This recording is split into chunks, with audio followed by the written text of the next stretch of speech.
2025年買ってよかったフィギュアランキングやるよ。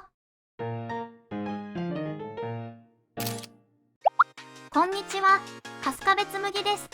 2025年も気がつけばもう終わりということで、2025年買ってよかったフィギュアランキングやります。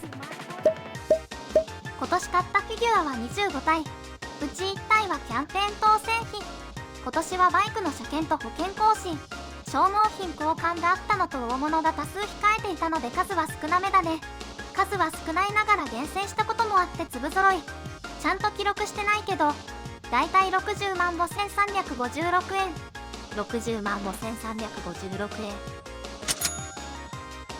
まあ、こういうのは気にしたら負けだから。それじゃあ、そろそろランキングいこうか。今回は実費で購入したものを対象に1位から5位までを発表するね。なんか、1位はすでに分かってるって人いそうだけど、果たしてその通りかな。第5位。リバーススタジオ、ささくれひとよたけ、きのこちゃんシリーズがランクイン。フィギュアとしての完成度や可愛さはもちろんなんだけど、フィギュアとしての評価以外にささくれひとよたけというきのこを知れたことが大きかったかな。ささくれひとよたけ栽培キットを買って自分で栽培したりしました。事前にパック販売も買ってみたんだけど、栽培キットの方が明らかに巨大化してびっくり。マッシュルームにしいたけのうまみを与え、えのきに近い香りだけどえのきより嫌味がなく、シャキシャキとしてとても美味しいきのこでした。そして何より、名前の通り一夜で溶けてしまうというのを見てみたくて、タイムラプスで観察しました。15時間ほど撮影していましたが、見事に溶けていきました。湿度が高ければもっとドロッとしたかもしれないのが残念だったかな。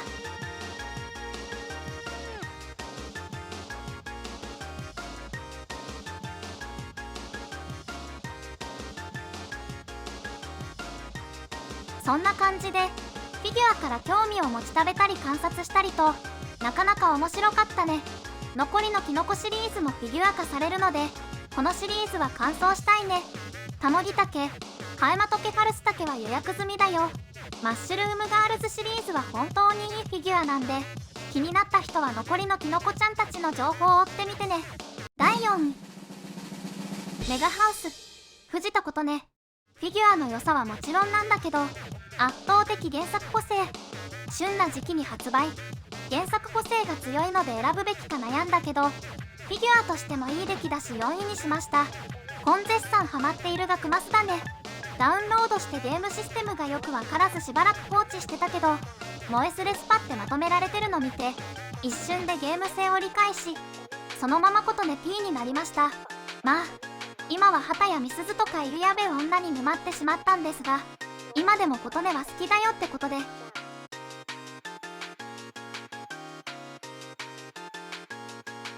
フィギュアは商品展開が遅いから熱が冷めた後に来ちゃうなんてこともあるけど、延期もしなかったし結構頑張ったと思う。足の支柱について思うところはあるものの、それ以外はしっかり作り込まれているし、原作ライブシーンの可愛さをしっかり落とし込めているところが高評価だね。これには原作エンジョイ勢のアーシも満足でした。ラクマスのフィギュア化はどんどん進んでいて全員を追うことはしないけど、琴音とみすずは追いたいかなってといった感じで、圧倒的原作個性足すフィギュアの良さでランクインした藤田琴音でした。第3位。プラム、藤田琴音。おい同キャラ2人もランクインさせるな。ほぼけかす低評価低評価って意見は待ってほしい。アーシもそう思ってる。でもそれくらい原作個性が強いし、藤田琴音ってキャラが好きなんだよ。来年は原作個性が強いものは選定対象外にした方が良さそうだね。メガハウス、プラム、どっちか悩んだけど、いつもの衣装の藤田琴音がやっぱり好きだったので、こちらを3位にしました。正直、フィギュアの出来だけで考えるとメガハウスの方が上って感想なんだけど、それくらい、こっちの琴音が好きなんだなって。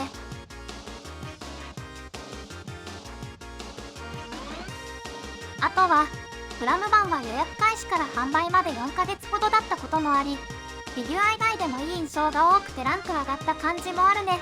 やっぱりこういったポジティブ要素が強いと、フィギュアを見た時何にも考えなくていいからいいよね。しかしまあ、原作個性が強すぎるとランキングがバグりまくるので、来年やることがあれば除外するかもしれない。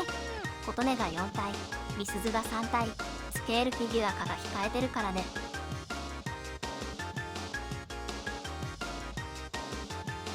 何これ。こんな感じで縫い活にも手を出し始めるくらいにはやばい状況。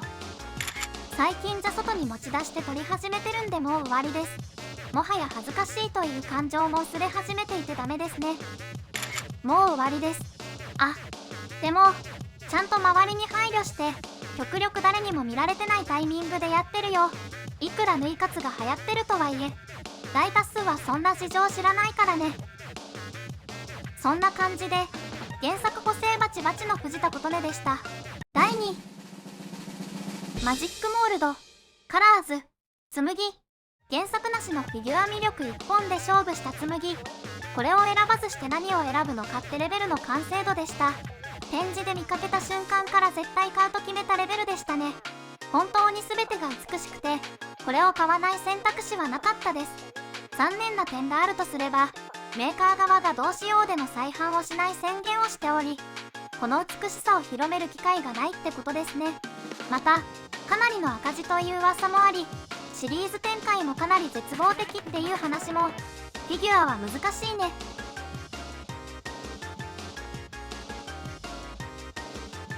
本当によく作れたなって。最大拙者で見ると印刷の細かさがすごくて、こういったところが全体の印象になってるんだろうなって。どこを見ても本当に素晴らしい。3万3000円と高額なことはあるけど、その価値は十分あるし、もはや芸術品って言ってもいいフィギュアといろいろ喋ったんだけど、ヤフオク見たら結構低価付近で出てるから、気になる人は狙ってみるのありかもしれないね。二次流通なんでサポートは受けられないけど、不具合情報はあまり見なかったから多分大丈夫な気がする。どうしてもって人は調べてみてね。というわけで第2位、マジックモールド紬でした。さて栄えある第1位は何でしょうね。直近の動画で1位が決まった宣言していた気もするけど、本当にそうとは限らないから。第1位、バインディング白金輪廻といったコメントを流したくなるくらいの規定路線。前回動画も冒頭で言ったし、ファンティア X 全部で言っちゃってたから、もはや周知の事実レベルで確定していました。こちらもネイティブ合同展示会で見かけ、一目惚れレベルで気に入り、とにかくシャッターを切り続けた記憶があるよ。バインディングは良くも悪くも品質が一定ってイメージなんだけど、稀に飛び抜けていい出来のものを投入してくるんだよね。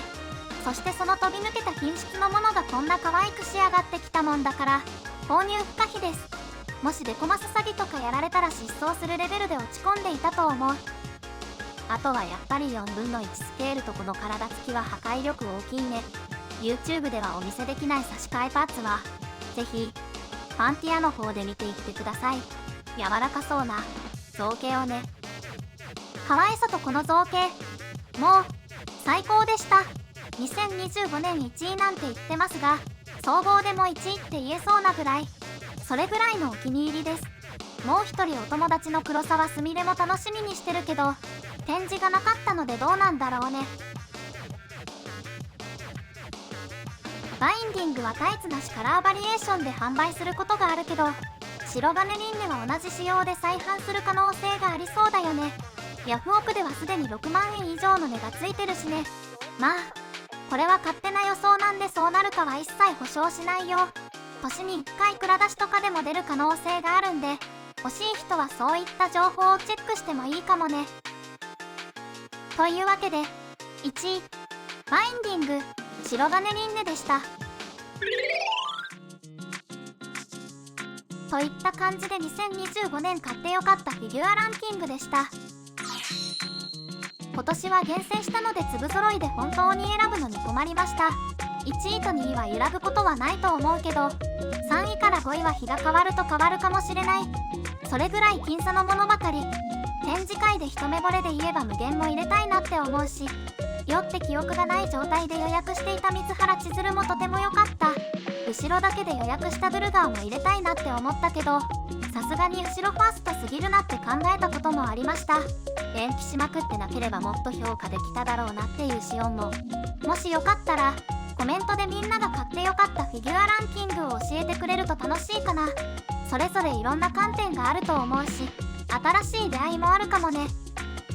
2026年はどんなフィギュアが出るだろうね。高額化の波もあって厳選してるせいか、現時点で予約しているフィギュアは13体。後半は空いてるからもうちょっと予約すると思うから、来年も25体くらいになりそう。もうちょっと稼ぎが増えればいいんだけどね。給料10倍ぐらいになりませんかね、弊社。まあ今ぐらいのペースじゃないと写真や動画編集が間に合わないってのもあるから、これぐらいがちょうどいいのかもしれないね。別にコンテンツ更新のために買ってるわけじゃないけど、今は割と動画作るのも楽しいからやっぱりやりたいよねって。それじゃあ今回の動画はここまで。ご視聴ありがとうございました。また次も気が向いたら動画作ろうと思うので、よかったら見に来てください。あ、よかったら高評価やチャンネル登録とかしてくれると嬉しいかな。写真はファンティアにまとめているよ。ファンティアのアカウントがあれば誰でも見れるから、そちらもよければ概要欄のリンクから行ってみてね。じゃあ機会があればまた別の動画で会おうね。